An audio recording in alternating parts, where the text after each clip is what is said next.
Alhamdulillahi wa kafa. Thumma assalatu wassalamu ala abdihi alladhi istafa wa ala alihi as-sadati syurafa wa ashabihi al-kirami an-nubala ahli as-sidqi wal wafa wa tabi'ina lahum bi ihsanin ila yaumil iqabi wal jaza. Amma ba'du, fa usi nafsi wa iyyakum ayyuhal muslimun wa iyyatumul muslimat bittaqwa fa inna ajsadana 'alan nari la taqwa fatamassaku minal islami bil urwatil wuthqa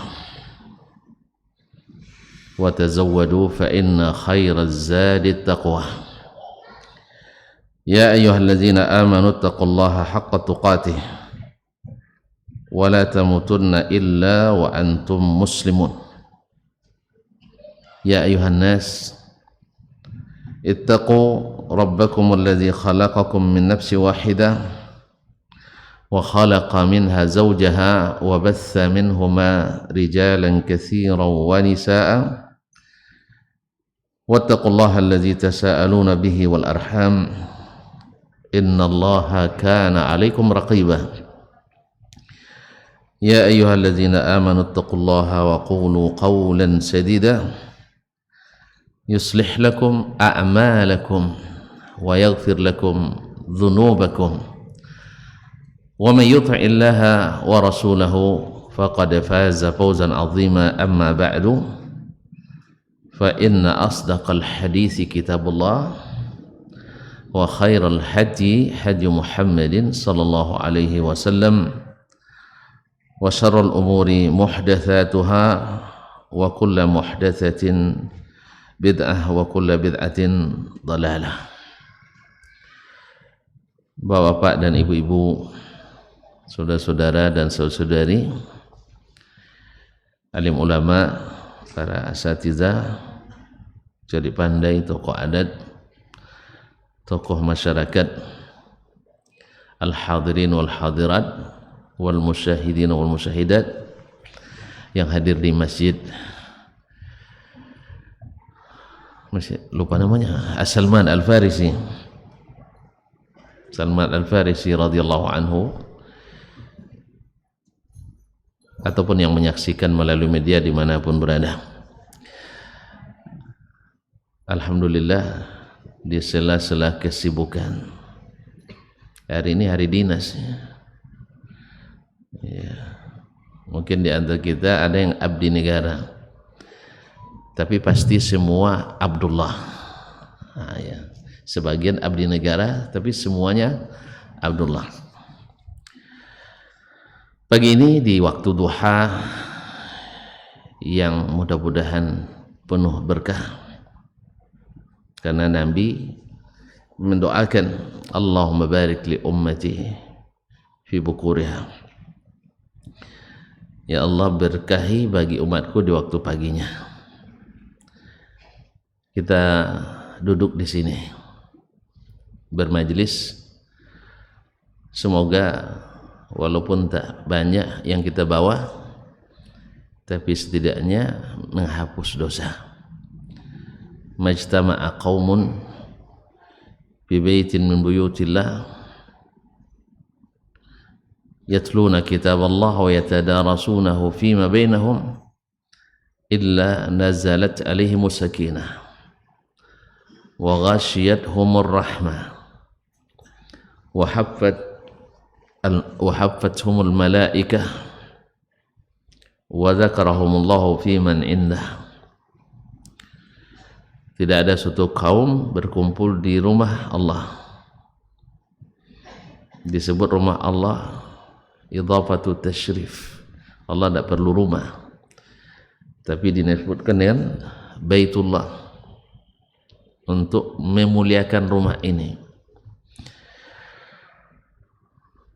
Mereka membaca kitab Allah, sama-sama mempelajarinya, kecuali turun pada mereka as-sakinah, yaitu ketenangan dan ketentraman.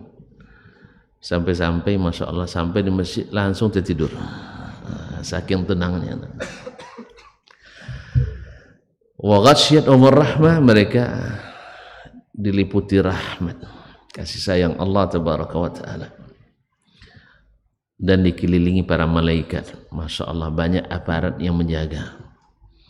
Cuman bedanya kalau aparat bumi yang menjaga kita agak risih ya. Agak risih. Tapi kalau aparat langit yang menjaga kita tentram. Kalau aparat bumi yang jaga cari kesalahan biasanya. Tapi kalau aparat bumi cari kebenaran. Oleh sebab itu kalau ada aparat bumi, ya tidurlah para aparat langit. Kemudian Allah banggakan kita di hadapan para malaikat. Allah, kita dibanggakan Allah depan para malaikat. Kemudian di akhir hadis atau hadis lain mengatakan, di akhir majlis dikatakan qumu maghfuran lakum, berdirilah dalam keadaan diampuni dosa-dosa kalian. Dia katakan setidaknya dosa kita diampuni. Rasa-rasanya sudah dapat nggak ini? Sudah dapat nggak? Sudah dapat, selesai kita baca doa kafaratul majlis. Ya Pak. Baik. Salawat dan salam kepada Nabi alaihi salatu wassalam. Sunnahnya adalah seperti mutiara, lebih berharga dari dunia bagi kita. Kenapa tidak? Mutiara dunia dibawa ke akhirat tidak ada nilai kadang. Sebab rumah kita di surga itu tiang-tiangnya dari berlian, atapnya dari emas dan perak. Tak perlu lagi mutiara sebongkah gini itu Pak ya. Nah. Tapi hadis Nabi yang membuat kita mendapatkan rumah itu. Oleh itu mari kita banyak-banyak berselawat kepadanya, mengucapkan salam sebagai tanda kita ingat pada jasanya, sehingga jalan kita menjadi lurus, langkah kita semakin mantap, keyakinan kita kokoh, amal kita bernilai tinggi gara-gara kita mengikut Nabi alaihi salatu wassalam. Sesuai kajian kita semalam, Abdullah bin Jud'an menumbangkan 1000 ekor onta setiap musim haji, tidak bermanfaat baginya di akhirat karena tidak ikut Nabi sallallahu alaihi wasallam. Tidak pandai dia untuk bersyukur pada Allah, tidak pandai dia berniat ikhlas karena Allah, tidak pandai dia beramal sesuai keinginan Allah. Akhirnya apa? Yang sebanyak itu haba'an manthura. Wa qadimna ila ma amilu min amalin faja'alnahu haba'an manthura. Kami datangkan, diperlihatkan kerja dia itu, prestasinya itu di hari akhirat, lalu kami jadikan dia seperti debu yang diterbangkan angin. Tuan-tuan pernah enggak debu diterbangkan angin nengok? Bisa diambil lagi? Coba buat nanti lomba menangkap debu. Biar kreatif dikit kan, di hari-hari besar misalnya lomba mengumpulkan debu yang diterbangkan angin. Nah, bisa Pak, pakai kompresor aja, kalau tidak ada angin pakai kompresor ya. Ma'asyarul kiram dirahmati Allah, begitulah amal. Tapi dengan ikut Nabi alaihi salatu wassalam yang kecil, setengah butir korma bisa Allah balas dengan istana surga. Dengan apa? Ikut Nabi alaihi salatu wassalam. Oleh itu kita ingin seperti mereka. Tuan-tuan pernah enggak ujian? Ikut ujian? Atau enggak pernah sekolah? Kalau pernah ikut ujian, pernah enggak nyontek? Hah? Yang nyontek, kan? Pernah nyontek? Oh, pernah, Masya Allah. Taib. Ketika kita nyontek, dicari yang paling pinter, yang paling juara, atau dipilih yang paling jarang masuk? Hah? Cari yang pinter, yang juara, yang artinya dia selalu menang dan selalu nilainya tinggi. Karena kita memang diciptakan Allah SWT ingin meniru orang lain. Nampak orang kaya, nak kaya pula, ya nak? Nampak orang begini, nak begini pula, ya nak? Nampak orang makan, kita nak makan pula. Jadi memang kita diciptakan suka meniru,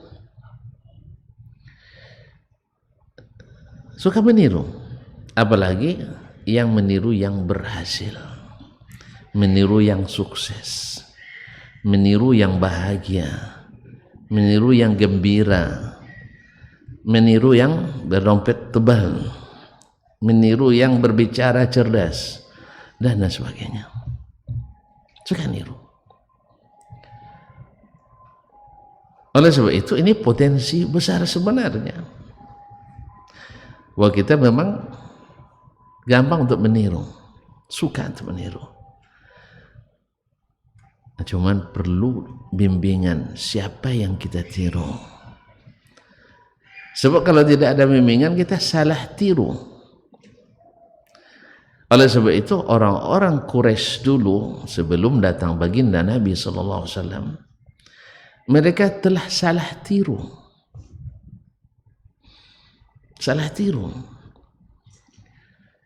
Dulu Nabi Ibrahim alaihissalam datang, Allah suruh ke Mekah, dimulai dengan pengorbanan yang luar biasa, lebih dari transmigrasi. Kita transmigrasi kan disiapkan lahan ramai-ramai pulau kan, dikasih subsidi walaupun hanya ikan masin. Tahu ikan masin? Ikan asin gitu. Tambah belacan tahu? Garam asin semua. Belacan masin, garam masin, ikan asin masin. Dikasih beras walaupun beras bulog. Beras apa namanya? Bukan beras bulog. Salah pula saya bicara. Beras apa namanya yang raskin? Enggak, itu istilah baru tuh. Beras apa? Bulog. Dolog. Beras dolog katanya. Saya tidak tahu apa makna dolog. Terus pokoknya banyak apanya nama kapangnya ya. Apa namanya? Kutunya. Tapi lumayan ada diberikan. Rumah dibuatkan walaupun masih hutan sekitar, Masya Allah. Tapi Nabi Ibrahim alaihissalam disuruh mengantarkan istrinya yang masih menyusui fi ard, apa namanya, inni askantu min zurriyati biwadin ghairi dhi zar'in, di suatu lembah tak ada tumbuh-tumbuhannya. Apa makna kalau tidak ada tumbuh-tumbuhan? Apa? Gersang, tidak ada air. Apa maknanya kalau tidak ada air? Tidak ada kehidupan. Tidak ada kehidupan. Sebab waja'alna minal ma'i kulla syai'in hayy. Kami ciptakan dari air segala yang hidup. Allah. Sekarang air enggak ada di tengah padang Sahara. Mana yang berat? Ikut transmigrasi atau hijrahnya Ibrahim alaihissalam? Tidak bisa berbanding. Tapi itu beda transmigrasi beda dengan hijrahnya Nabi Ibrahim, atau Nabi Ibrahim mengantarkan istrinya ke Makkah karena ini penuh dengan keberkahan. Nah, singkat cerita, kan tidak boleh panjang-panjang, waktu kita hanya sampai selesai. Iya, hanya sampai selesai, jadi tak boleh panjang-panjang, Pak. Nah, hanya sampai selesai, serius tapi santai sampai selesai. Serius, antum belajar agama tidak boleh serius katanya, keliru. Kalau tidak serius agama, tidak serius yang lain. Ma'asyiral kiram dirahmati Allah SWT. Namun Ibrahim melaksanakan itu. Nah, singkat cerita, sampai didirikan Ka'bah, Allah pesan, an tahhira baitiya lit-ta'ifina wal-'akifina wa ruk'a'is sujud. Bersihkan rumahku ini untuk siapa? At-ta'ifin, untuk orang yang tawaf. Kemudian lit-ta'ifin wal akifin, untuk orang i'tikaf. War-ruk'a, orang yang ruku. Was-sujud, ar-ruk'a sujud, dan yang sujud. Apa makna membersihkan di sini? Untuk orang yang tawaf, untuk orang yang i'tikaf, untuk orang yang ruku, untuk orang yang sujud. Bersihkan dari apa? Dari syirik. Karena tidak boleh tawaf kecuali karena Allah, tidak boleh i'tikaf kecuali karena Allah, di rumah Allah. Tidak boleh ruku', tidak boleh sujud kecuali kepada Allah. Berarti bersihkan. Wa ahidna ila Ibrahim wa Ismail an tahira baitiya lit-ta'ifin wal akifin war ruk'a'is sujud. Allah, luar biasa bahasa Al-Quran. Jauh setelah itu keturunan Nabi Ismail yang lahir daripadanya Al-Arabul Musta'rabah. Arab itu kan ada 3 jenis, saya tidak bahas sekarang, panjang nanti ya. Dan Al-Aribah, kemudian ada Al-Musta'rabah. Ma'asyarul kiram dirahmati Allah SWT. Ada Arab Al-Ba'idah, Al-Aribah, Al-Musta'rabah. Mau tahu? Searching saja di Google, nanti ada itu. Nah, singkat cerita, dah bersihkan Ka'bah dari syirik, berdiri tauhid di negeri tersuci yang di situ diletakkan Allah awwala baitin wudi'a linnas.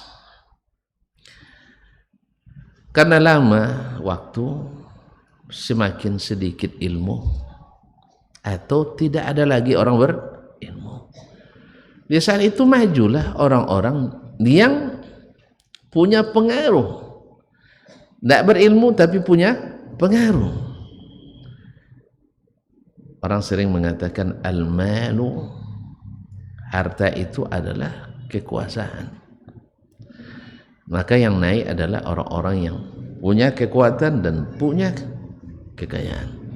Di antara mereka tersebutlah Amr bin Lu'ay al-Khuzai, karena dia memang pedagang berhasil, konglomerat di masanya, dan terpandang di masyarakatnya. Pergi dia ke Syam. Syam waktu itu dikuasai oleh orang Romawi. Kuasai oleh orang Romawi, tentu agamanya adalah agama Nasrani. Lewat di gereja, dia kan nggak tahu hukumnya. Dia tengok-tengok, ada patung di situ. Ada. Sekarang di gereja ada patung. Masih. Nah, berarti sama. Tentu dia bertanya kepada mereka, untuk apa patungnya? Yang ditanya tidak lebih berilmu dari yang bertanya. Tentu jawabannya sesuai, asal kena, untuk mengingatkan kepada Allah. Ini bagus nih. Orang Quraisy percaya sama Allah. Masih percaya, dia masih percaya. Buktinya Ka'bah itu mereka sucikan, tuan-tuan, kaum muslimin dan muslimat. Kadang-kadang dalam bab ini sebagian orang musyrik itu lebih baik dari sebagian orang beriman. Ini mohon maaf ya, bukan maknanya lebih baik orang musyrik pada orang beriman, bukan. Ada dalam suatu lebih berkelebihan kadang. Contoh ketika Ka'bah hancur atau apa namanya runtuh oleh banjir tahun ke-35 umur Nabi SAW, mereka sepakat memperbaikinya sampai Hajarul Aswad kan hanyut. Kisah itu ma'ruf dalam sirah. Menjelang mereka sepakat untuk membangun kembali, tapi dengan syarat yang super ketat.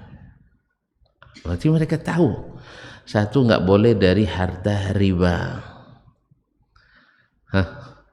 Berarti tahu nggak mereka harta itu riba? Beriba itu haram? Tahu. Tapi pondasi ekonomi mereka riba.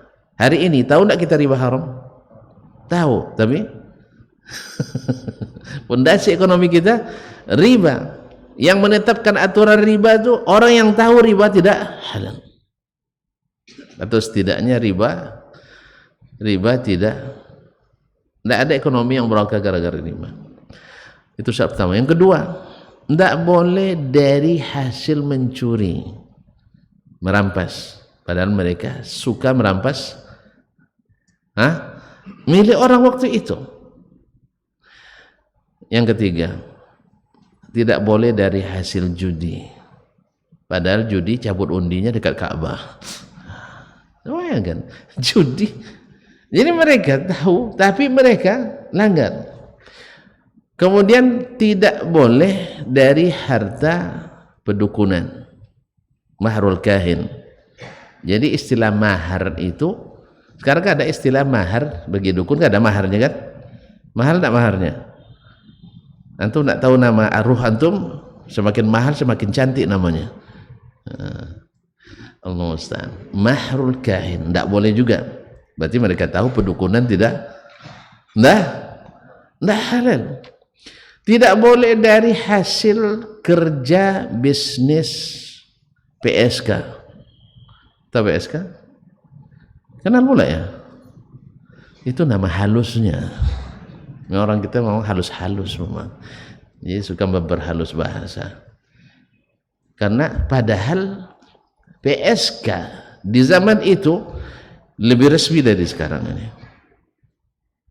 Di sana waktu itu tinggal naikkan bendera di depan rumah, itu sudah tanda bahwasanya di sini ada dibuka lowongan. Ya. Yang daftar jadi member tinggal bawa persyaratan. Alhamdulillah cepat proses, sehari selesai. Sehari selesai tanpa uang pendaftaran. Masya Allah, na'udzubillah. Dan ini resmi, legal, formal menurut hukum orang Makkah waktu itu. La haula wala quwwata illa billah. Kaum muslimin muslimat dirahmati Allah. Buktinya bila lahir anak dari situ dipanggil semua yang punya kartu member, yang pernah punya jasa di situ atau minta jasa. Lalu ada ahli DNA-nya, ahli DNA Al-Qiyafah namanya. Dia itu saya kira lebih canggih dari DNA sekarang. DNA sekarang berapa bulan kita nunggu? Tidak pernah coba? Tidak usah, ini hal-hal berat pakai ini. Jangan coba-coba. Tiap 3 bulan kadang harus menunggu, dikirim lagi sampel ke Amerika, karena mereka yang punya hak patennya balik sini. Dulu DNA di masa jahiliyah itu cukup dia tengok telapak kaki kita, ya, dia tengok, oh ini anak si fulan ini. Jangan coba-coba nolak. Ya, langsung didaftarkan di Dispenscapil, Dinas Pencatatan Sipil, bahwa si fulan anak si fulan. Jadi yang lain tidak bisa nolak karena ini ada bukti DNA. Saking canggihnya orang tuh, onta lewat ada jejaknya. Dia begini, Oh, ini ontanya Dasman. Tahu. Ini canggih. Bukan mantra, tidak, keahlian. Dan itu diakui sampai Nabi SAW mengakui itu. Ketika Usama bin Zaid dengan bapaknya beda warna kulit, ada banyak yang ngomong kan, ayahnya putih, anaknya hitam. Ada yang miring-miring itu, maklum lah manusia. Manusia ini tidak ada titiknya, apalagi ada munafikin di situ. Subhanallah. Pada suatu hari Usama, dan orang dulu kan gampangnya tidur di mana? Tidur satu selimut dengan ayahnya. Terbuka kaki keduanya. Lewatlah Khalid al-Adhani. Ya, tanpa disuruh dia mengatakan, inna hazi min hazi. Kaki ini asalnya kaki ini. Berarti anaknya. Ini fasurra Rasulullah SAW, Nabi gembira dengan itu, sehingga hilanglah fitnah-fitnah yang ada di sebagian hati yang rusak. Kembali ke yang tadi, salah tiru. Dilihatnya akhirnya dibawalah oleh Amir bin Lu'ay al-Khuzai patung ke Mekah karena meniru orang yang melakukannya tanpa ilmu. Akhirnya salah tiru. Hasilnya apa? Masuklah penyembahan patung ke Makkah. Sedikit demi sedikit pasti dari satu patung menjadi 360 patung dalam Ka'bah sebanyak hari dalam setahun. Jadi entahlah ada dasar harinya, hari kesekian di patung, hari sekian di patungnya. Allah musta'an, kaum muslimin. Ini salah tiru. Ini gambaran bagi kita bahwa kita kalau nak meniru, karena memang kita suka meniru, maka tirulah seperti apa yang ditiru oleh generasi terbaik umat ini. Generasi terbaik umat ini.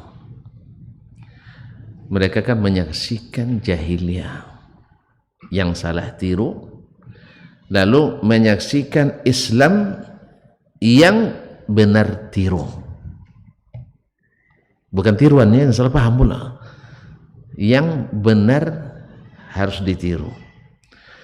Ma'asyiral kiram dirahmati Allah Subhanahu wa taala.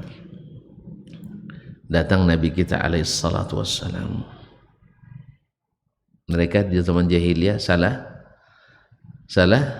tiru. Lalu Allah utus kepada mereka Nabi akhir zaman dan Sayyidul Anbiya'i wal Mursalin yang lahir dari generasi mereka sendiri, yang mereka lihat perkembangannya sendiri dari hari ke hari. Tak ada cacat. Dapat gelar, apa gelar Nabi? Al-Amin. Siapa yang kasih gelar? Orang Mekah, orang bumi, karena dia tinggal di bumi. Kalau malaikat Jibril gelarnya juga sama, Al-Amin. Nazala bihir Ruhul Amin. Juga dapat gelar Al-Amin. Siapa yang kasih gelar? Iya, Allah. Allah di mana? Karena dia masyarakat atas. Jibril masyarakat atas itu masyarakat bawah. Atas. Tidak ada KTP-nya di sini. Ada. Paling-paling Muhammad Jibril mungkin ada. Ya. Kalau ada rasanya ya. Nah. Kalau Muhammad Jibril banyak, di Mesir pun banyak. Ada Syekh Qari terkenal kan, Dr. Muhammad Jibril. Kalau dia jadi imam menangis terus itu. Pernah dengar? Syekh Muhammad Jibril. Dengar pun tak pernah, Pak? Saya sudah pernah semajelis dengannya. Nah. Syekh Muhammad Jibril. Nah, Jibril alaihissalam masuk ke atas. Gelar Al-Amin tentu diambil dari atas. Sebab kalau Nabi digelar oleh Allah Al-Amin, yang percaya, yang tidak. Ini yang tidak percaya kepadanya, dia sudah mengeri kasih gelar. Makanya berimanlah yang beriman, mengikutlah yang mengikut, nyontek yang nyontek kepadanya, karena ini nyontek yang dianjurkan. Andainya ada ujian diumumkan oleh guru kepala sekolah, silakan ujian anak-anak saling nyontek, apa yang kita lakukan? Hah? Pasti cari yang paling pintar. Mungkin berkelahi pula kita nak berusaha sebab aku atau saya dekat dengan dia, pasti kita cari. Kaum muslimin dan muslimat sesuai dengan minat kita untuk jadi orang hebat. Tapi orang yang tidak punya semangat untuk jadi orang hebat, dia penting asal lulus jadilah, asal lulus. Walaupun lulusnya terpaksa dirapatkan dulu, dirapatkan dulu. Tapi orang yang punya himmah, yaitu keinginan yang tinggi, dia akan mencari yang terbaik. Ma'asyarul kiram dirahmati Allah SWT. Maka ikutlah yang ikut, tidak mau ikut yang tidak mau ikut, walaupun namanya sama-sama Abu. Kan ada Abu Bakar, ada Abu Jahal, ada Abu Lahab. Jadi jangan gara-gara pakai Abu nanti langsung ini orang taat. Tidak semua Abu itu orang ya kan sekarang pakai kunyah kan, Abu Fulan gitu, tahu enggak? Tidak semua Abu itu kan artinya kan bapak. Jadi Abu Fulan bapaknya si Fulan. Ya, biasanya juga disebutkan dengan pekerjaan. Misalnya kalau dia tukang jual es, Abu Thalj, bapak esnya. Nah, itu juga masalah disebut itu dengan Abu juga. Kalau dia suka masak, biasanya bapaknya Abu Tabakh, bapaknya tukang masak, biasa Abu. Nah, orang-orang yang Allah berikan kepadanya hidayah, dan itu hanya milik Allah Tabaraka wa Ta'ala.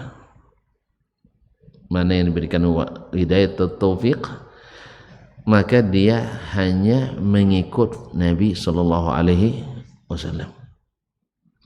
Yang tidak diberikan hidayah, ada yang pikir-pikir dulu. Coba lihat, yang pikir-pikir dulu cepat masuk Islamnya atau lambat? Lambat. Yang menolak mentah-mentah, atul, tidak ada harapan. Coba lihat, ada juga yang pikir-pikir tak jadi beriman. Lihat Abu Talib. Abu Talib, kenapa tak jadi beriman? Karena terlalu banyak pikir. Terlalu banyak pikir. Makanya kalau beragama ini terlalu banyak berpikir, barangnya sudah jelas. Kan disuruh nyontek tadi. Sudah jelas barangnya, kita tidak akan jadi mengikut. Kan saya sudah bilang semalam, siap nikah lagi kan enggak pikir-pikir dulu, apalagi di syuting. Iya kan? Ada yang bilang kan live itu sudah tidak berani gitu. Nah, makanya beruntunglah ibu-ibu ini punya suami yang banyak pikir dalam masalah ini. Ya banyak pikir. Kalau enggak, ya Allah. Nah, betullah kata Buya Hamka rahimahullah ta'ala rahmatan wasi'ah. Dia bilang enggak ada satu pun laki-laki menikah kecuali punya keinginan menikah lagi. Alasan filosofisnya, satu saja begini bahagia, apalagi dua. Ya tak? Nah, kalau dia tidak panjang pikir, langsung nikah lagi. Nah, tapi untung harus dipikirnya lagi. Kan dipikir lagi kan? Satu aja sudah begini susah. apalagi tambah lagi. Nah, begini aja dah susah. Iya Pak ya. Nah, dia macam apa? Saya ditantang juga kadang kan. Satu aja belum punya rumah kita biar apalagi dua. Benar juga jadinya. Akhirnya panjang pikir saya jadinya. Satu aja belum punya rumah, apalagi dua. Hah? Kalau dua langsung punya rumah, ada garansi, ada jaminan. Jadi kaum muslimin dan muslimat, jadi begitu. Satu aja belum punya kita katanya, apalagi dua, tambah pusing habis nanti tidak bisa ceramah lagi. Ya kalau sedang pusing mana bisa ceramah. Jadi oleh itu kaum muslimin dan muslimat yang banyak pikir, insya Allah, insya Allah tak jadi. Nah, tak jadi atau lambat. Oleh itu ketika Ali bin Abi Thalib masih kecil, kan yang paling kecil masuk Islam, yang pertama sekali masuk Islam dari kalangan anak-anak adalah Ali bin Abi Thalib radhiyallahu anhu. Dia tentu menghormati pilihan ayahnya. Dia anak yang masih bergantung pada ayah. Lalu dia datang ke Nabi SAW, ya Muhammad, uridu an uslim lakin astashiru abi. Saya ingin masuk Islam, cuma saya minta pendapat ayah dulu. Nabi SAW katakan, la tastashir abaka. Jangan kalau masuk Islam jangan minta pendapat ayahmu. Kenapa? Ayahmu? Kenapa dilarang minta pendapat ke ayahnya? Kenapa? Dia sendiri tidak bisa memutuskan, berarti tidak ada pendapatnya. Dia sendiri bingung gitu, tidak bisa membuat keputusan. Berarti karena belum selesai berpikir. Nanya kepada orang yang sedang berpikir, ada jawaban. Pak, tolong Pak, ini Pak, kamu sedang berpikir, pusing saya sekarang ya. Tidak akan dapat jawaban kita. Iya tak? Istrinya, suaminya sedang memikirkan suatu masalah besar, masalah apapun, mungkin termasuk juga masalah poligami tadi.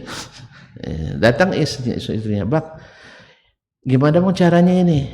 Tunggu Mi. Saya sedang berpikir. Orang sedang berpikir, antum minta pikir lagi sama dia, tidak mungkin. Jelas? Tidak mungkin minta pendapat pada orang yang sedang belum selesai berpikir. Maka Nabi bilang, jangan. Kalau masuk Islam, syahadat sekarang. Kalau tidak, jadi seperti ayahmu yang banyak pikir. Walaupun ada hikmahnya secara dakwah, ada hikmahnya kenapa Abu Thalib tidak masuk Islam. Ma'asyiral kiram dirahmati Allah.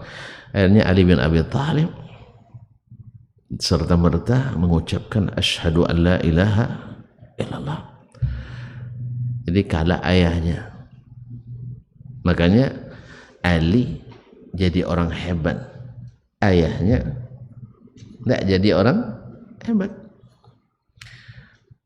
Cuman ada hikmahnya tentu. Allah Maha tahu, andainya Abu Thalib langsung masuk Islam, otomatis berseberangan sama orang Quraisy. Kalau sudah berseberangan ya head to head lagi, konfrontasi, jadi lawan. Tapi sekarang tidak, Abu Thalib seolah-olah kawan tapi melindungi Nabi SAW.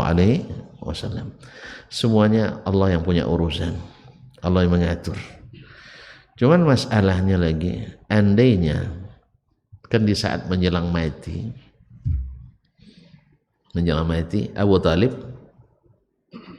kan didakwahi Nabi, dibujuk supaya kan tidak ada lagi yang ditakutkan sekarang. Dia akan mati, apalagi ditakutkan? Ya am qul la ilaha illallah kalimatan uhajju laka biha inda rabbi.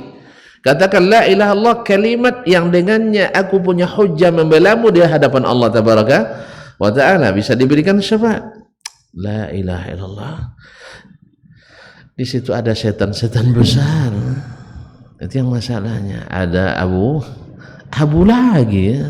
Nah, ada Abu Jahal, ada Al-Walid Utbah bin Rabi' atau Walid bin Abi Mu'aid atau Uqbah bin Abi Mu'aid yang menggoda, yang namanya setan kan menggoda dia. menggoda Abu Talib. Atarghabu an millati Abdul Muttalib, kamu nak meninggalkan agama Abdul Muttalib, jadi nanti tidak bisa jumpa sama ayahmu di akan itu kan.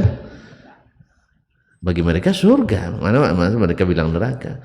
Yang sesat bagi mereka Rasul, bagi mereka yang sesat adalah Rasulullah SAW. Mereka orang Quraisy menganggap Nabi sebagai pemecah belah umat, pengacau agama. Dia bawa aliran baru. Aliran apa namanya? Hah? Nggak ada Wahabiyut itu, salah ya. Itu ngarang-ngarang itu. Ini ngarang-ngarang beliau. Nah, mereka sebut sabiin, saba Muhammad sallallahu alaihi wasallam. Muhammad keluar dari agama umumnya masyarakat. Jelas ya? Jadi dianggap sebagai benalu bagi masyarakat Mekah Nabi alaihi salatu wasallam. Kalau mereka yakin itu benar, mereka ikutilah. Walaupun sebagian dari petingginya tahu Nabi benar, tapi karena congkak dan sombong dan iri, dengki, tidak mau beriman. Tapi sebagian besar mengatakan Nabi yang sesat. Abu Jahal sebenarnya dia itu sudah sampai pada mengakui Nabi dalam hati, tapi tidak mau mengakui Nabi dengan lisannya. Abu Talib mengakui Nabi dengan hati, tapi tidak mau mengucapkan syahadatnya. Abu Talib Abu Jahal bilang ke Nabi, ya Muhammad, ma ahidna minka kadziban qat. Ketika dia berdua dengan Nabi, saya tahu kamu tidak pernah berbohong. Kalau dalam urusan dunia aja tidak berani untuk berbohong, apalagi urusan akhirat, agama. Tapi dulu kita tegak sama rendah, berdiri sama tinggi. Ngantuk nampaknya. Masa berdiri sama rendah, duduk sama tinggi. Kan terbalik ini. Memang jahiliyah begitu, terbalik memang. Dulu kita duduk sama tinggi, tegak sama rendah. Artinya Bani Hashim dapat kemuliaan menyiapkan makanan, minuman bagi jemaah. Bani Makhzum dapat kemuliaan untuk jadi delegasi berunding dengan kabilah-kabilah lain, perang atau damai. Bani Syaibah punya kemuliaan pegang-pegang kunci Ka'bah. Nah sekarang di Bani Hashim ada Nabi, terus Bani Makhzum kapan punya Nabi?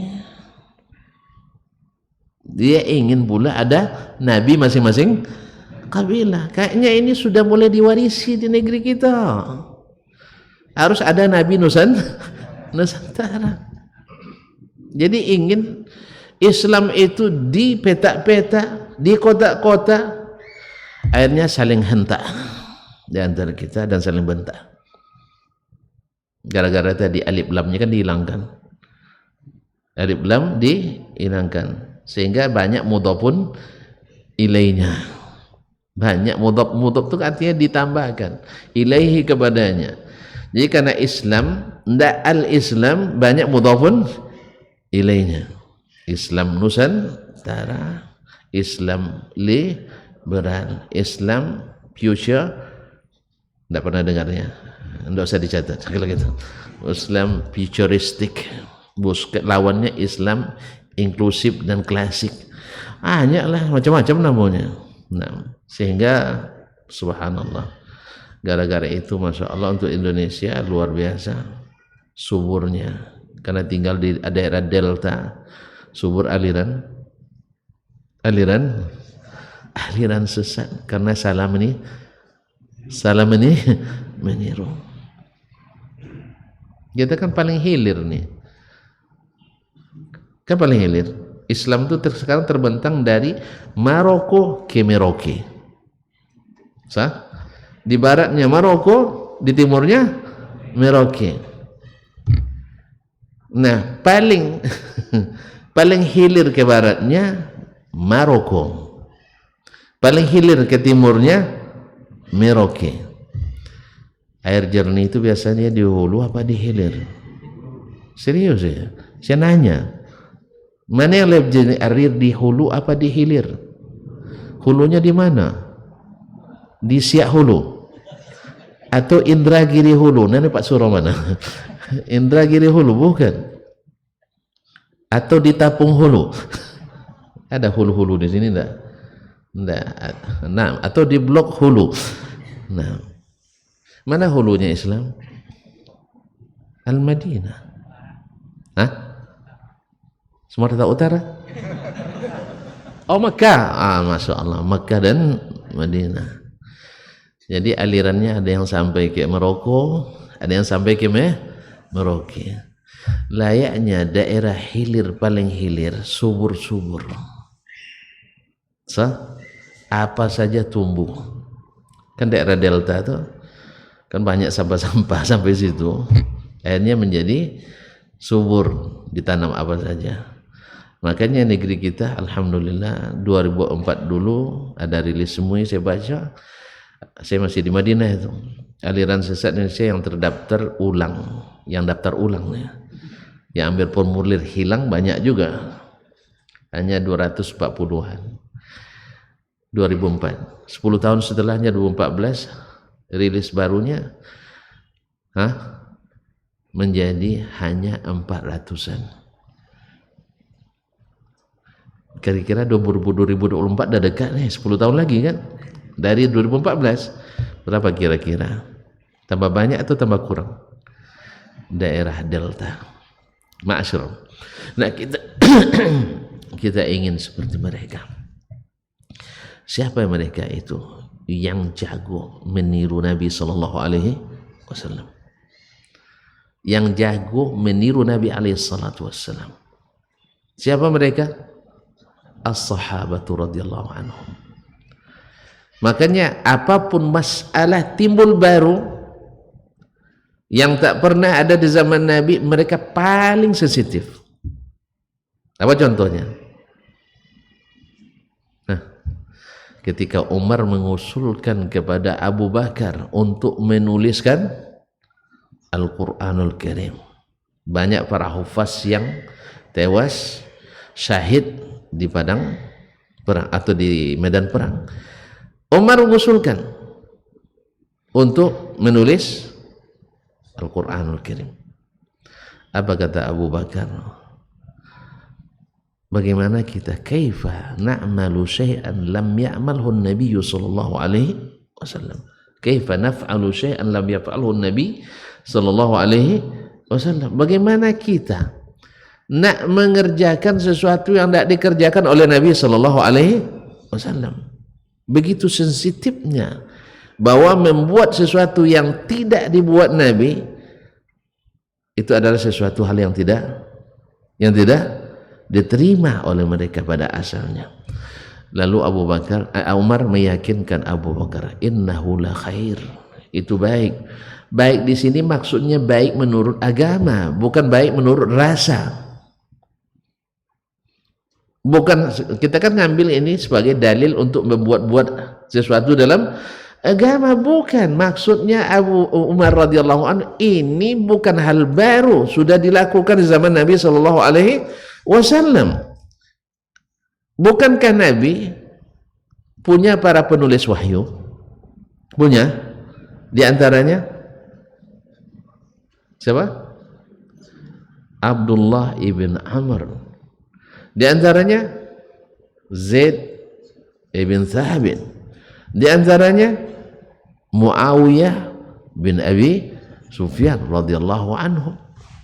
Mereka ini para pencatat wahyu dulu di zaman Nabi SAW. Nah, dulu masing-masing punya catatan. Sekarang catatan ini dikumpul, dicatat ulang. Ada yang baru? Ada yang baru? Tidak ada. Karena hukum asalnya mencatat itu dibolehkan oleh Nabi SAW. Jelas ya? Berarti mencatat, mengulang, mencatat ulang. Apa bedanya dengan mencatat awal? Ada bedanya? Hanya meniru yang sudah ada. Oleh sebab itu setelah diyakinkan oleh Umar Setelah diyakinkan oleh Umar, Abu Bakar radhiyallahu anhu, baru dia terima.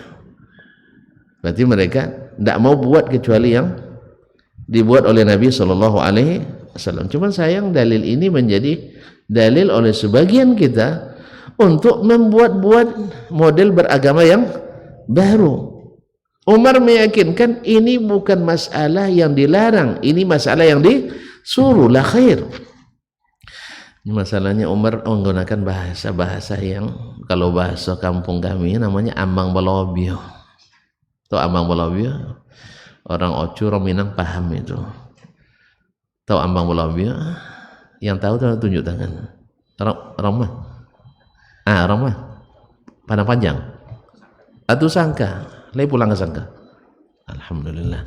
Apa makna ambang balobio? Beda tafsir. Iya. Enggak, hukum asalnya ambang itu apa? Ambang batas. Orang dulu bangun rumah. Rumah dulu kan rumah panggung. Rumah panggung. Sebelum di lantai itu ada namanya untuk alas lantai itu, untuk dipakukan lantai ke situ, papan, itu namanya ada ambang.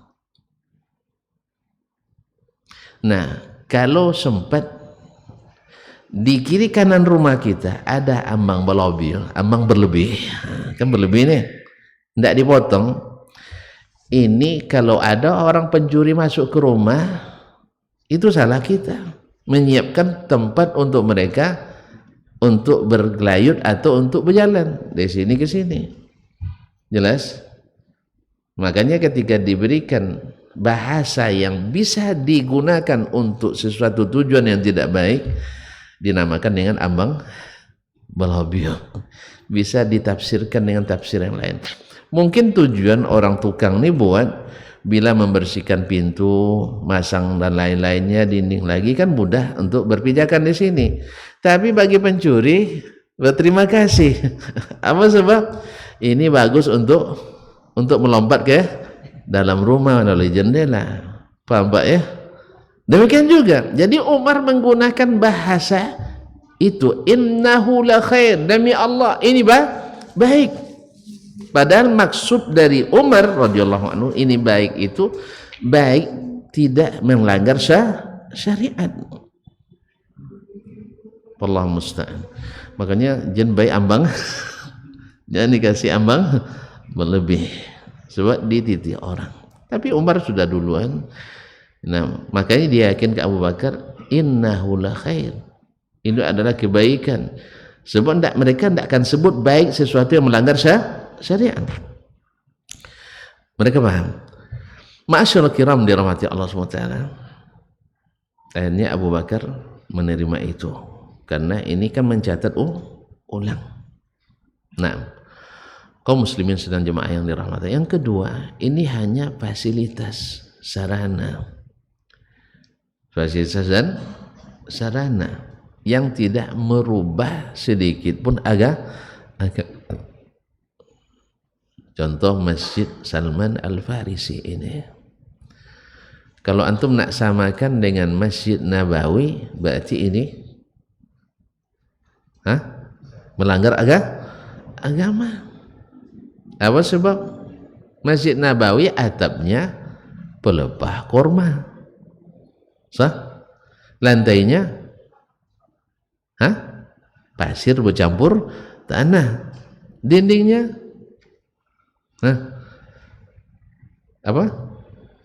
Batu yang tidak diplester. Nah, apalagi pakai karpet yang begini, apalagi pakai AC. Tapi di masa itu tak ada mikrofon. Kalau gitu antum tidak usah pakai mikrofon. Makanya kaum muslimin dan muslimat dirahmati Allah, mikrofon ini sunnah apa bid'ah ini? Gimana Ustaz? Kalau menurut saya sunnah. Sebab apa? Nabi SAW mengatakan, antum a'lamu bi umuri dunyakum. Kalian lebih paham urusan dunia kalian. Ini urusan dunia apa urusan akhirat? Dunia. Bagaimana cara nak suara kita didengar lebih jauh dan lebih banyak. Ini live streaming ini bid'ah juga di sana. Enggak, ini sunnah. Karena Nabi katakan antum a'lamu bi umuri dunyakum. Mobil-mobil kita sunnah. Makanya jangan ragu, bilang mobil mobil sunnah. Sebagian ahli sunnah gerah dia dengar sebutan sunnah. Entah kenapa ahli sunnah gerah disebut sunnah. Antum gerah? Hah? Nah, ada sebagian kita ahlus sunnah wal jamaah, tapi ketika kita sebut sunnah gerah. Tahu gerah? Kepanasan. Tahu kepanasan? Wih, enggak tahu bahasa, buka kamus ya. Kamus. Kepanasan. Nah, sebagian ada yang begitu. Padahal sunnah itu sejuk. Sunnah itu adalah tenang. Sunnah itu menenteramkan. Sunnah itu menyatukan.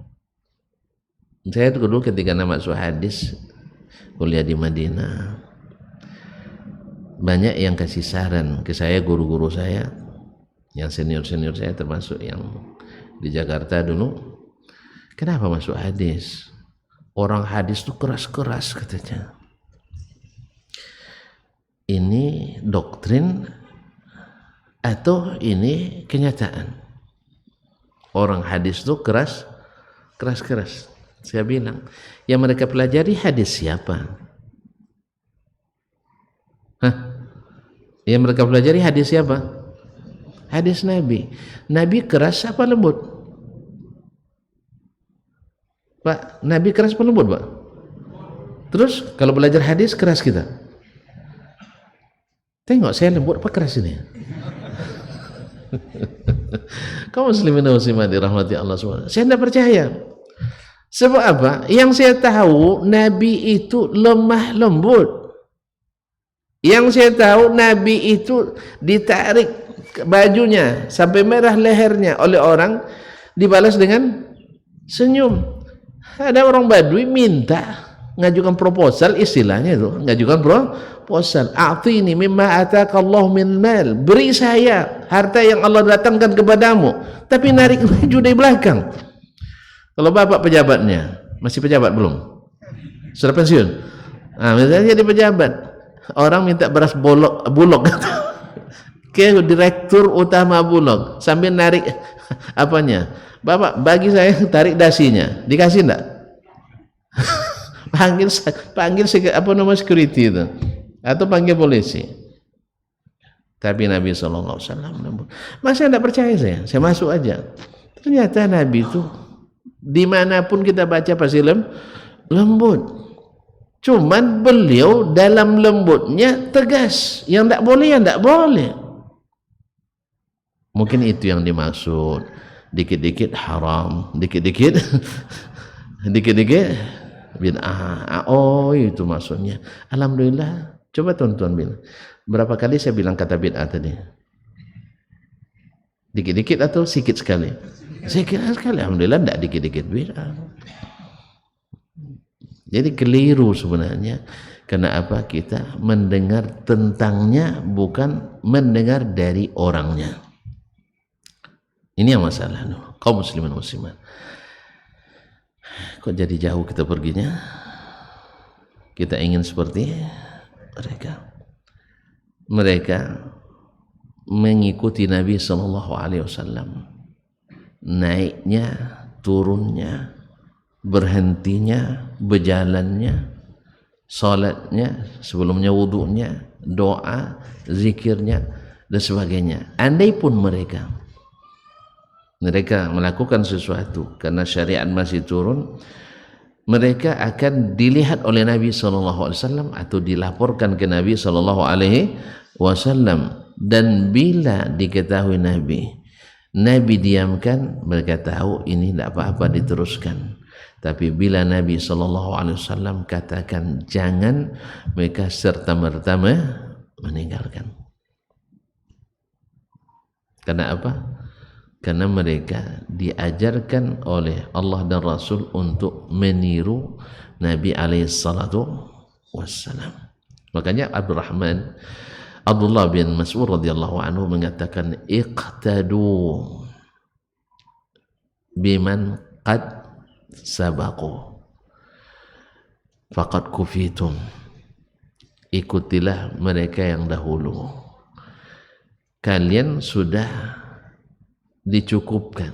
Maksudnya mereka adalah generasi terbaik, tidak ada yang lebih baik daripada mereka. Ittabi'u wa la tabtadi'u, tinggal mengikuti, jangan membuat yang baru. Kalau memang ingin seperti mereka. Kenapa kita harus mengikuti mereka? Bapak pernah sekolah? Sekolah pernah? Enggak ya. Biasanya kita masuk sekolah, enggak usah lah dulu kita masuk.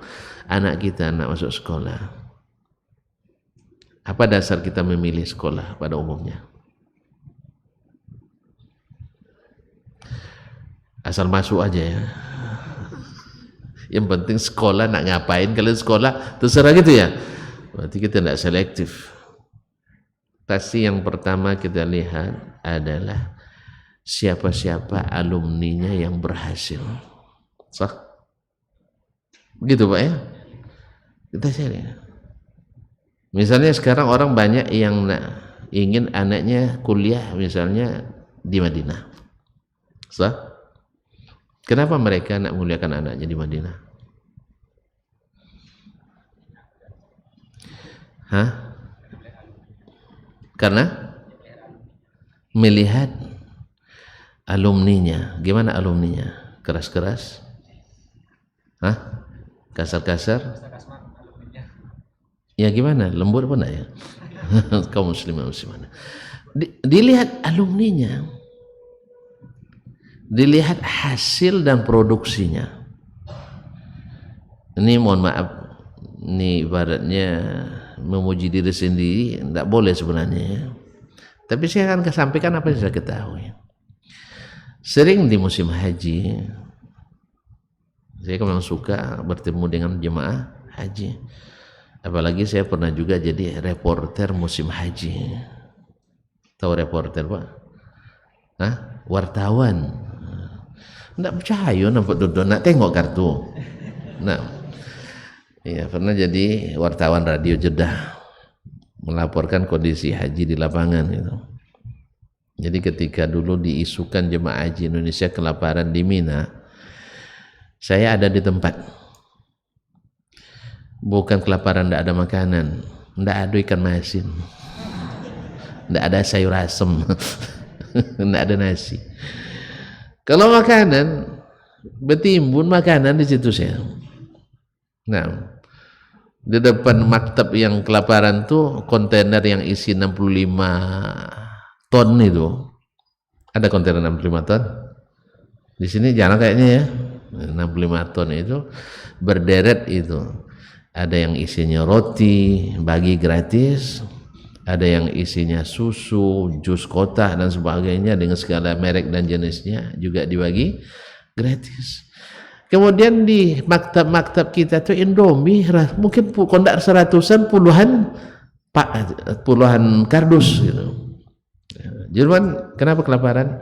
Nasi terlambat datang, ikan masin tidak sampai, sayur asem tidak ketemu. Itulah makanya disebut kelaparan. Memang bahasa media ini subhanallah, bahasa media ini. Makanya waktu itu saya melakukan klarifikasi, tapi melalui radio. Tonton kan tidak dengar radio kita kami kan, itu masalahnya. Makanya salah dengar lagi. Nah, akhirnya banyak. Tentu ada kelalaian di situ, karena memang bagaimanapun orang kita udah makan super mie 1 kardus, udah makan belum katanya. Tuh kardus yang sini siapa yang makan tadi? Itu enggak makan itu. Jadi maksudnya mau makan nasi memang betul. Udah habis roti 1 meter kan ada, kalau di sana kan banyak roti panjang-panjang kan. Bisa untuk apa namanya untuk dijadikan apa? Tongkat gitu kan. Habis setengah masih 2 orang. Ada makan? Belum. Teh roti tadi siapa yang makan? Itu bukan, itu tidak makan namanya, itu mengkawa namanya itu. Allah Ustaz. Ah? Makan roti namanya ya, snack gitu ya. Nah, itu kalau itu memang kelaparan jemaah waktu itu. Ma'asyarul kiram dirahmati Allah SWT. Sampai cerita ke situ tadi saya. Hah? Kenapa sampai situ tadi? Simpangnya di mana? Lupa juga? Kau pada lupa? Habis waktu saya.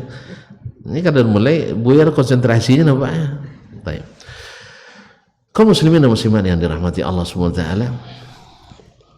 tadi iqtadu biman qablakum faqad kufitum, ikutilah yang sebelum kalian, kalian sudah dicukupkan.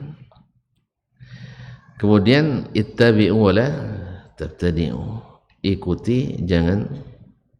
Nah, baru sampai tadi masalah jemaah haji. Saya kan suka berinteraksi dengan jemaah haji. Ini simpang jadi Pak, apalagi ketika jadi reporter musim haji.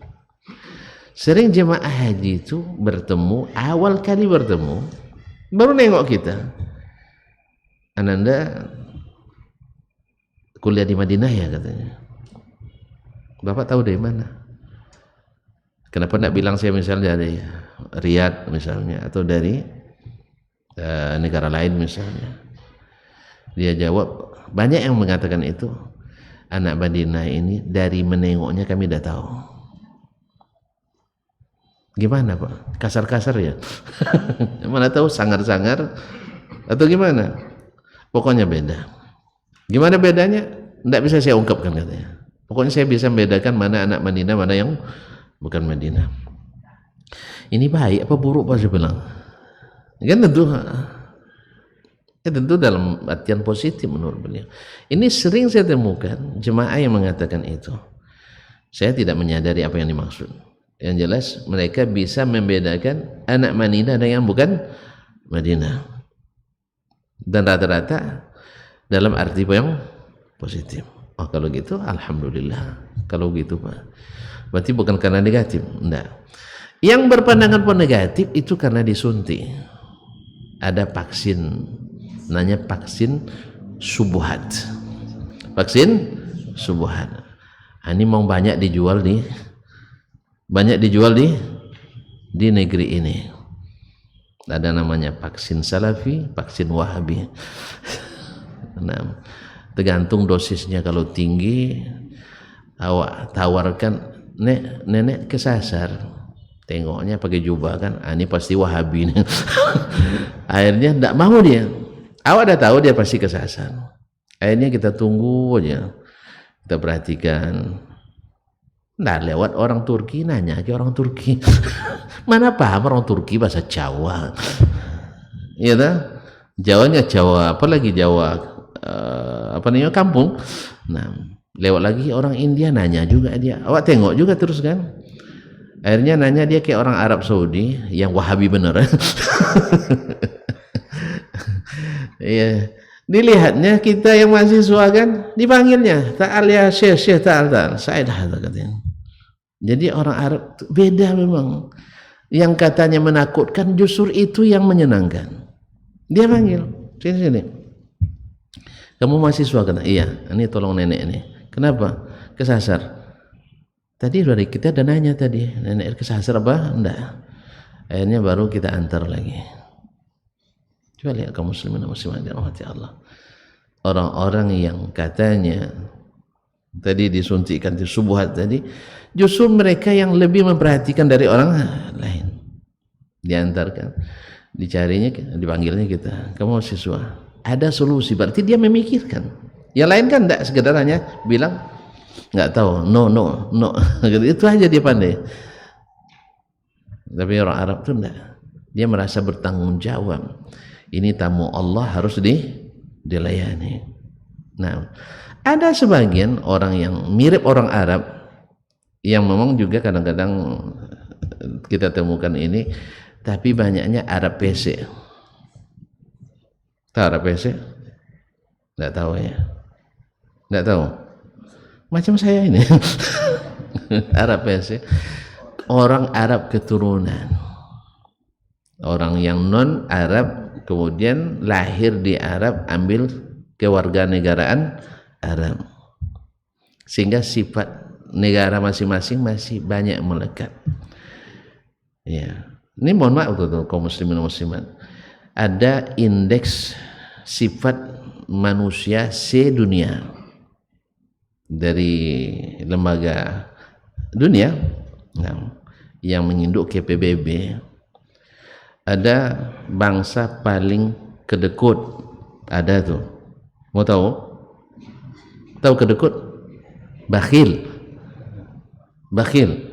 tidak tahu ya, tidak usah lah, cari sendirilah, saya tidak mau nanti buka aib orang kita. Kemudian bangsa paling suka bergaya walaupun kantong kosong, ada juga. Bangsa yang paling suka tersinggung, ada juga. Bangsa yang paling pendendam, ada juga. Nah, untuk orang Arab keluar prestasi bangsa paling pemurah sedunia. Payah membuktikannya, Pak. Susah membuktikannya. Hah? Kan tidak susah kan? Alhamdulillah. Berapa banyak pemimpin dunia yang kemarin ke Indonesia, tahu dia Islamic Center kita terbakar, yang tertarik bantu siapa? Arab lagi. Berapa banyak pemimpin dunia yang datang G20 yang menguasai 85% ekonomi dunia, yang tahu utang Indonesia paling banyak, yang tertarik untuk membantu siapa lagi? Arab lagi, Emirat dengan Arab Saudi. Cuma pas giliran nak meniru, pas giliran nak memuji, yang terpuji justru orang Korea karena dia bawa istri cantik. Itu yang banyak diliput. Subhanallah ya. Jadi televisi, koran, apalagi visual non visual, yang banyak diliput adalah istri Presiden Korea karena mirip artis katanya. Saya tidak sempat nengok, betul ya? Saya takut nanti. Jadi kaum muslimin dan muslimat dirahmati Allah, sedangkan yang ini tidak terlalu diviralkan supaya nanti orang tidak mencabut virus vaksin Wahabi. Jadi kaum muslimin dan muslimat dirahmati Allah. Nah, mereka itu meniru Nabi SAW, mengembalikan kepada masyarakat terbaik umat ini yang Allah sebut kuntum khaira ummatin ukhrijat linnas. Siapa mereka? As-sahabah. Kemudian Allah menyebut pula mereka, fa in amanu bimithli ma amantum bihi faqad ihtadaw. Mereka yang beriman seperti kalian beriman. Siapa kalian beriman ini? Sahabat lagi. Faqad ihtadaw, mereka dapat hidayah. Mereka lagi yang disebut oleh Allah Subhanahu wa taala, wa may yushaqiqir rasula min ba'di ma tabayyana lahul huda wa yattabi' ghayra sabilil mu'minin nuwallihi kama tawalla wa nuslihi jahannama wa sa'at masira. Siapa yang menentang Rasul setelah jelas baginya petunjuk dan mengikuti jalan selain jalan orang-orang beriman, siapa mereka? As-sahabah. Nuwallihi man tawalla, kami palingkan ke dia, ke tempat dia berpaling. Dia berpaling tentu ke situ dia berpaling.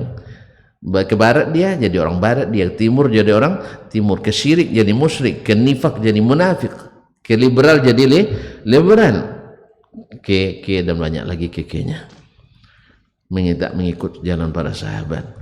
Ujungnya kemana? Wa nuslihi jahannam. Kami masukkan ke dalam neraka jahannam. Jadi sabilul mu'minin itu sabilus sahabat radhiyallahu anhu. Mereka yang disebut oleh Allah Subhanahu wa taala radhiyallahu anhum wa radu anhu. Was-sabiquna al-awwaluna minal muhajirin wal ansar walladzina tabauhum bi ihsanin radhiyallahu anhu wa radu anhu. Orang-orang yang dahulu dan pertama-tama masuk Islam, lalu diikuti oleh sahabat yang junior ini, bi ihsan, dengan baik. Radhiyallahu anhum wa radu anhu, Allah ridha pada mereka dan mereka ridha kepada Allah Subhanahu wa taala. Mereka lah yang kata Nabi sallallahu alaihi wasallam, la tasubbu ashabi wa walladhi nafsu Muhammadin biyadihi law anfaqa ahadukum mithla Uhudin zahaban lama balagha mudda ahadim wala nasifah. Jangan kalian mencela sahabatku, sebab andainya seorang kalian menginfakkan seberat gunung Uhud emas. Emas seberat Uhud berapa nilainya tuh? Hah? Ustaz, gunung Uhud tuh tidak terlalu besar, hanya panjangnya hanya sekitar 7,2 km. Kecil kan? Ya dibanding Bukit Barisan ya kecil. Nah, tingginya lebih kurang hampir 1 kilo atau 1000 meter lebih kurang. Antum bisa menghitung berapa beratnya kali berapa 1 gram sekarang. Wih, bisa enggak bayar utang kita? Bisa ya? Nah, coba bayangkan, artinya kita infakkan sebesar gunung Uhud emas, tak sampai segenggam kebaikan mereka, bahkan setengahnya tak sampai. Kalau gitu, makanya orang-orang yang pintar dan cerdas dan siap kembali ke akhirat dengan bawaan yang bernilai tinggi dan besar, tidak ragu dia mencontoh, mengikut, nyontek kepada para sahabat Nabi SAW yang merupakan didikan langsung Rasulullah. Ini hasil karya tangan Nabi SAW. Makanya orang-orang yang cerdas, dia tidak mau banyak berpikir lagi, sebab sudah banyak lewat orang yang banyak pikir, tidak mengikuti Nabi SAW. Demikian juga banyak generasi tabi'in yang banyak pikir, tidak mau ngikut sahabat, mereka juga banyak yang tersesat jalan. Makanya kaum muslimin dan muslimat, maka menconteklah, mengikutlah, tiru mereka, insya Allah kita akan selamat. Barang buktinya nampak, faktanya jelas. Tuan-tuan tahu tak sekarang negara di dunia yang paling aman? Ini bukan dalam pikiran ya, jangan sampaikan dalam pikiran, kenyataan. Mana negeri yang paling aman di dunia hari ini?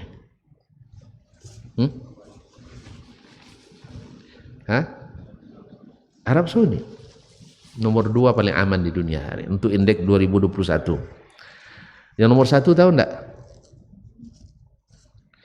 Yang nomor 1 ada nama negaranya Komodor di lautan India, di Samudra India, yang penduduknya ada PRT di sini. Saya nak nanya berapa kakak satu RT? Enggak, satu RT Pak, satu RT 50 kakak. Ya mungkin sekitar itulah warganya cuma. Kemudian negaranya kalau masuk ke situ pakai chip. Kemudian di tengah samudra mau lari kemana antum? Nak curi motor, benam ke air? Antum tonton pernah ke Mentawai? Enggak ya? Ke Natuna? Enggak juga. Mau ikut? Mentawai itu motor orang enggak ada yang dikunci. Jadi mereka tidur, kunci motornya di situ aja. Orang soleh banyak sembuhkan. Mau lari kemana tuh? Bawa motor tuh. Bisa dikejar. Tidak pakai motor pun ngejarnya dapat. Nah, saking kecilnya. Nah, negara sebesar itu tentulah sangat mudah untuk urusnya. Tapi bandingkan Arab Saudi yang luas negaranya 3 juta kilometer persegi. Berapa lama tuh kita keliling Pak? Yang jumlahnya memang tidak sebanyak kita, sekitar ya berapa ya penduduk Saudi sekarang? 40 juta, 40 juta ya. Nah, menjadi negara nomor 2 teraman di dunia dengan luas yang sangat. Kalau daratannya lebih luas dari Indonesia. Di riset Badan Kriminologi Dunia tahun 80-an, saya belum upgrade lagi, belum update dan upgrade pengetahuan saya di sini. Saya baca dulu masih kuliah, yaitu hasil-hasil positif ketika diterapkan syariat Islam di Arab Saudi. Tahun 80-an ada penelitian dari Badan Kriminologi Dunia, hasilnya adalah 1 menit di kota Chicago. Chicago tuh di mananya Bukit Tinggi? Hah? Sago ya? Oh salah saya. Chicago di mana? Di Amerika Serikat. 1 kota di Amerika, jumlah kejahatannya dari pencurian, perampokan, pemerkosaan dan seterusnya sampai narkoba, itu 1 menit di kota Chicago sebanding dengan 13 tahun di Arab Saudi. Tolong hitung 13 tahun berapa menit? Hah? Jadi 1 menit di kota Chicago, bukan negara Amerika, di kota Chicago, sama dengan 13 tahun di Arab Saudi. Itulah perbandingannya. Dengan apa mereka? Salah satu yang mereka lakukan adalah menjadikan Al-Quran dan Sunnah sebagai undang-undang dasar negaranya. Kemudian kedua, pemahamannya mengikut pemahaman as-salafus salih. As-salaf as-salih. Siapa salaf itu? As-sahabatu radhiyallahu anhum wa man tabi'ahum bi ihsan. Itu yang diikuti.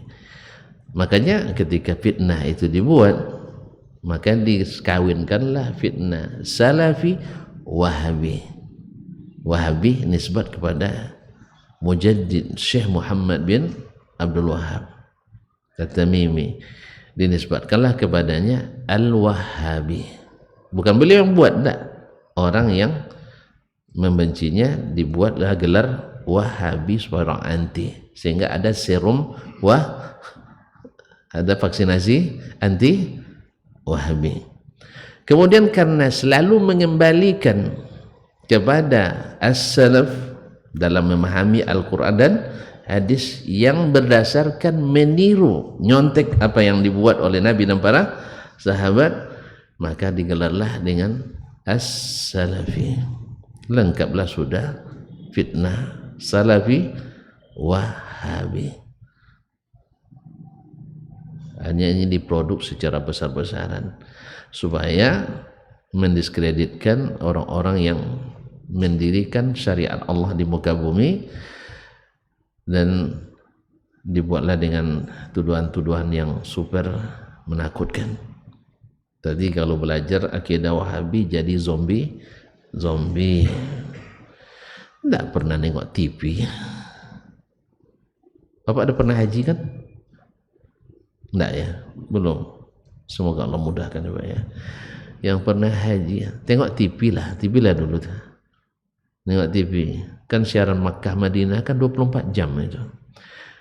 Kadang-kadang ditengokkan jemaah itu ekspresinya ketakutan, lari sana, lari sini karena ada zombie, atau justru senang bahagia. Alhamdulillah. Tanya orang-orang yang pernah naik haji, bosan naik haji atau nak ulang lagi? Buktinya sampai hari ini kita ngantri sampai 2100. Berarti karena ketakutan, karena merasa aman. Terus kok percaya juga antum dengan fitnah ini? Sungguh terlalu.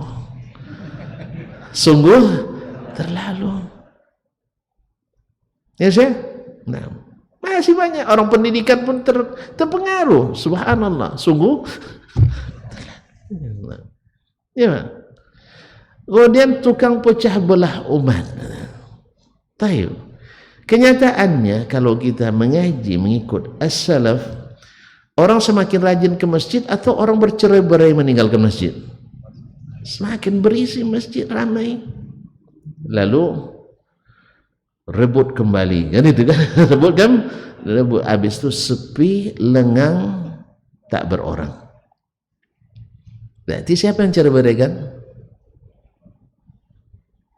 Jadi beda doktrin dengan kenyataan. Katanya mereka haus darah, subhanallah. Tidak ada kasih sayang. Saya nak nanya sekarang, tadi saya sudah sebutkan, ya, yang kasihan nengok kita berhutang siapa? Arab lagi.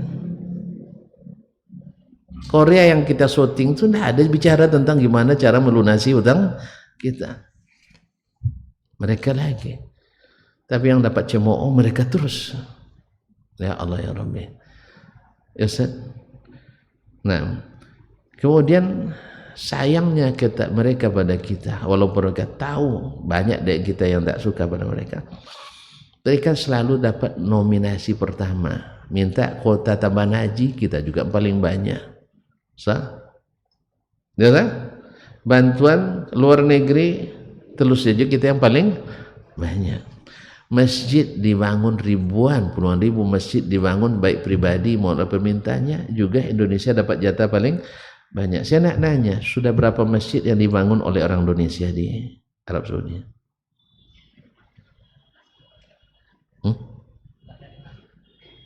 Coba. Padahal kita kaya raya kan negeri ini kaya raya. Pernah tidak terbayang oleh orang kaya Indonesia?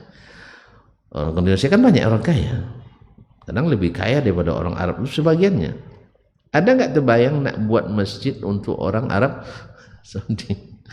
Atau minimal nyumbanglah ke Masjidil Haram? Tidak ada pula. Kalau nyumbang di kota-kota impak kan nggak ada. Nah, saya terbayang juga sebagian ada yang bilang Arab Saudi tak lama lagi akan runtuh. Tahib, andainya runtuh Arab Saudi, siapa yang akan berkuasa? Kita. Kalau sempat kita yang ngurus Masjidil Haram, pas khatib khutbah itu bunyi kaleng kota infak yang berjalan ini, bayang berapa bunyinya itu. Nah, saling tingkah meningkah suara. Bunyi ini akhirnya khutbah tidak jadi terdengar, apalagi mikrofonnya Masjidil Haram, Masjidil Nabawi itu sangat sensitif.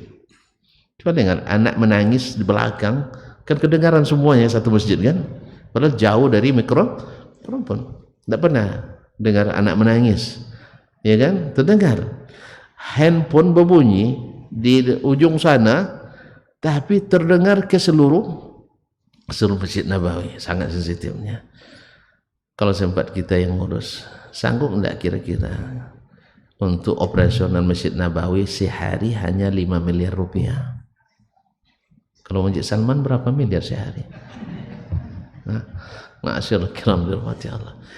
Saya juga tidak apa maksud dari kita, kalau bukan karena kampanye orang-orang Syiah untuk mengadu domba kita ahlu sunnah. Oleh sebab itu kita Ahlussunnah jangan sampai terpancing tuh diadu domba. Ini ada pula sebagian kita enak suka dia diadu. Itulah suka. Sebagian kita ada yang suka diadu. Nah, berdakwalah dengan lemah lembut sebagaimana dulu sahabat melakukannya, sebagaimana Nabi SAW melakukannya, supaya tidak terkesan nanti kalau bicara sunnah pasti keras, masuk fakultas hadis pasti keras. Makanya saya katakan tidak mungkin Nabi orang lunak seperti itu tiba-tiba belajar hadis jadi orang keras, tidak mungkin. Cuman kadang-kadang karena hati keras dianggap keras. Saya kira sudah selesai ya, sudah sampai apa yang dituju. Sudah dapat dipahami apa yang dimaksud. Kita ingin seperti mereka diridai Allah, jalan mereka dijamin benar, mereka anak didik Rasulullah SAW.